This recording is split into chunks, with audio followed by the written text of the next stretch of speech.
Halo, sebelumnya perkenalkan nama saya Steven Leonardo.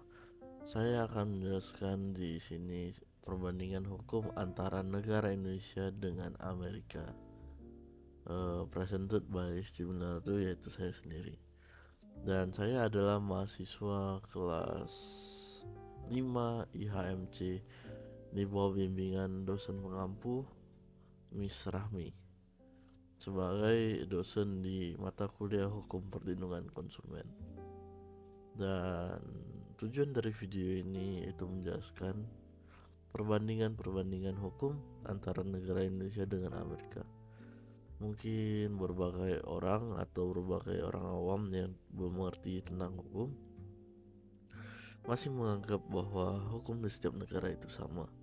Dan untuk menjelaskan lebih rinci lagi, makanya video ini dibuat untuk menjelaskan perbandingan hukum yang ada di negara Indonesia dengan Amerika, sehingga mendapatkan berbagai gambaran bahwa adanya ketidaksamaan hukum di Indonesia dengan Amerika, dan ada beberapa hukum yang berlaku di Indonesia maupun Amerika yang memiliki kegunaan yang berbeda walaupun dengan nama yang sama. Dan ada pun beberapa hukum di Indonesia yang sudah bersifat kuat namun tidak di Amerika, dan ada juga kebalikannya.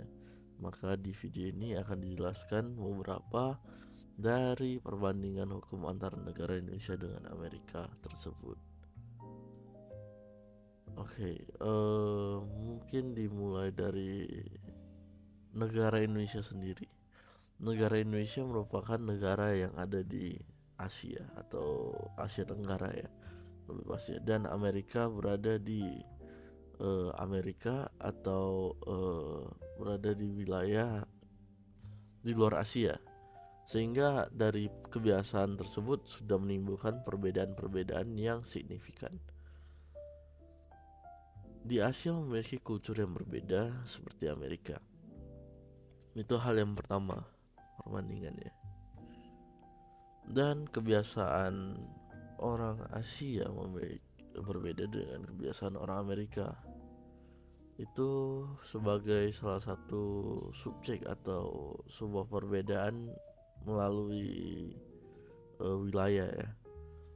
Dan ada pun kebiasaan seperti menyapa dan memberikan penjelasan atau melakukan hal-hal sehari-hari deh di Indonesia dengan Amerika itu memiliki perbedaan yang lumayan signifikan. Seperti kita menyapa seseorang, kita biasa menggunakan Pak atau Bu.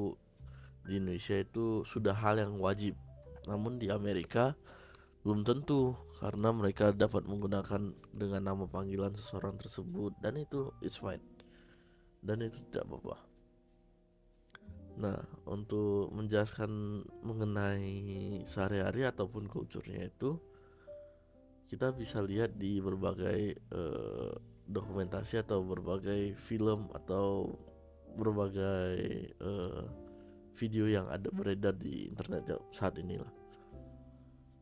Untuk selanjutnya itu kita berarti saat ini tujuannya itu membandingkan sistem hukum antara Indonesia dengan Amerika. Sistem hukum yang ada di Indonesia itu apa aja sih?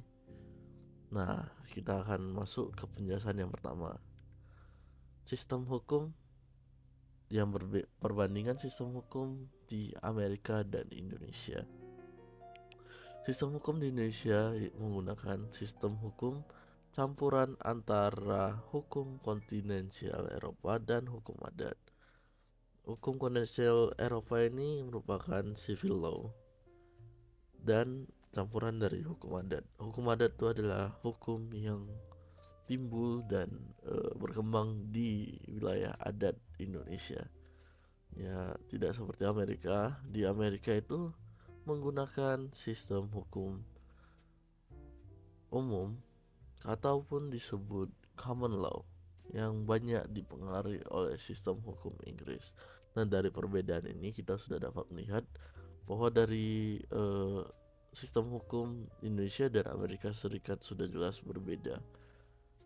Amerika menggunakan common law dan Indonesia menggunakan hukum campuran. Nah, selanjutnya kita akan membandingkan regulasi dan otoritas. Di Indonesia, otoritas perlindungan konsumen di Indonesia dipegang oleh BPSK atau disebut dengan Badan Penyelesai Sengketa Konsumen Nasional dan Kementerian Perdagangan. BPSK ini yang biasa melayani adanya masalah-masalah perlindungan konsumen ya, ada yang sengketa konsumen. Jadi mereka menangani hal-hal tersebut. Di Amerika Serikat ini terdapat banyak kalau di regulasi dan otoritas di Amerika Serikat terdapat banyak badan dan undang-undang federal dan negara bagian yang mengatur perlindungan konsumen seperti Federal Trade Commission, Consumer Financial Protection Bureau, dan undang-undang perlindungan konsumen. Nah, di regulasi dan otoritas di Indonesia mungkin tidak sekuat di Amerika Serikat karena Indonesia memiliki adalah negara yang berkembang secara hukum maupun secara ekonomi, dan Amerika Serikat sudah menjadi sebuah negara yang maju, dan sehingga dalam regulasi hukum perlindungan konsumen mereka pun harusnya lebih kuat, dan Indonesia pun pastinya bisa suatu saat akan mengikuti Amerika Serikat lebih kuat lagi untuk regulasi dan otoritas hukum perlindungan konsumen. Nah, selanjutnya perlindungan terhadap produk dan layanan. Di Indonesia, Undang-Undang Perlindungan Konsumen mengatur hak dan kewajiban konsumen serta tanggung jawab produsen dan penjual terhadap produk dan layanan. Nah, di Indonesia ini diperhatikan nih hak dan kewajiban konsumen dan tanggung jawab produsennya atau si penjual tersebut atau si pengusaha tersebut. Nah, berbeda dengan Amerika Serikat. Amerika Serikat ini undang-undang perlindungan konsumen federal dan negara bagian memberikan hak-hak kepada konsumen dan menetapkan standar perlindungan terhadap praktik bisnis yang tidak etis. Nah, di sini sudah kelihatan perbedaannya. Kalau di Indonesia itu hak dan kewajiban konsumen dan tanggung jawab dari produsen terhadap produk dan layanan. Jadi itu adalah si konsumen dan pengusaha memiliki tanggung jawab yang besar satu sama lain. Di Amerika Serikat berbeda, mereka menetapkan standar perlindungan terhadap praktik bisnis yang tidak etis dan memberikan hak-hak kepada konsumen untuk memberikan penilaian tersebut.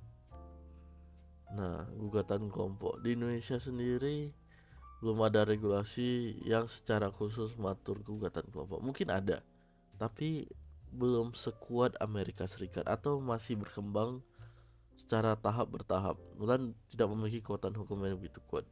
Dan di Amerika Serikat sendiri gugatan kelompok atau class action ini seringkali digunakan sebagai alat untuk menuntut perusahaan besar atau tindakan yang merugikan sejumlah besar konsumen. Mungkin di Indonesia pernah mengalami hal ini, cuman hal ini tidak begitu kuat di Indonesia sehingga masih menimbulkan beberapa perdebatan. Penegakan hukum di Indonesia, sistem penegakan hukum mungkin memiliki tantangan dalam menindak pelanggaran hak konsumen. Di Amerika Serikat, sistem hukum yang kuat dan adanya badan-badan penegak hukum federal dan negara bagian memungkinkan tindakan hukum yang lebih efektif terhadap pelanggaran hak konsumen. Selanjutnya, aspek hukum elektronik. Di Indonesia, regulasi mengenai perlindungan konsumen dalam transaksi elektronik masih terus berkembang. Di Amerika Serikat, perlindungan konsumen dalam konteks e-commerce diatur oleh berbagai undang-undang federal dan negara bagian, seperti Undang-Undang Perlindungan Konsumen Online atau disebut Online Consumer Protection Act. Oke, sekian dari video penjelasan mengenai perbandingan hukum di Indonesia dan di Amerika. Terima kasih.